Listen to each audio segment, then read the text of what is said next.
Isa ka ba sa mga gumagamit ng stickers, nagsisend ng stickers, mapa-live o comment man yan? Kung isa ka sa mga ganyan, tigil-tigilan mo na yan kasi baka ma-demonetize yung Facebook page mo at yung profile mo katulad ni Sir. Yes, pwede tayong ma-demonetize ng dahil lang sa isang stickers. Kaya sabay-sabay natin panuorin to para aware din tayo kung pwede ba o hindi. Ang dahilan po talaga ng pag-demonetize ko po ay dahil po dyan. Dahil po sa sticker. Yun po ang dahilan talaga ng pag-demonetize ko. The moment na na-post ko po yun, just a few seconds after, nagtaka ako, nag-log out ako bigla. So sabi ko, ano bang nagawa ko? So binalikan ko ulit ng mag-log out sa bigla, automatically nag-log in. Tapos pagkatingin ko agad sa account restrictions, yun, just few seconds after, yun, restrictions na siya lahat. Nagkaroon ako ng restrictions na bawal akong mag-create ng ads, bawal akong mag-live, bawal din akong mag-join sa any live.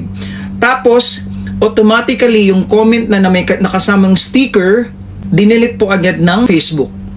Ano po bang ibig sabihin ng sticker na yun? Dahil algorithm lang po kasi daw yung nag-check mga profiles natin. Ang sticker kasi na yun, ang nagsasabi na ni-remove nila, it looks like you shared intimate images without consent or content showing sexual violence. And it says your content goes against our community standards.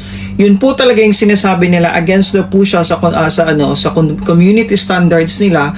So after lumabas yun, pumunta ako sa account restrictions at yan, nakita ko I can create ads, you can create live videos, you can start or join calls. And ayun, na-fall yung picture as adult sexual exploitation po. Yun po yung dahilan talaga nila doon sa sticker lang na yun. Kaya pinagbabawal talaga yung paggamit ng stickers. At ayan, ingat-ingat lang po tayo, lalo na sa mga pagko-comment ng stickers kasi yung ibang stickers hindi po talaga pwede kay Lola Mamets. Kaya ayan, ingat-ingat lang po tayo para hindi tayo ma-demonetize at sayang lang yung pagod natin pag nangyari yun. Kaya ayan, mga best, thank you for watching. Sana may natutunan kayo and don't forget to follow me. Bye!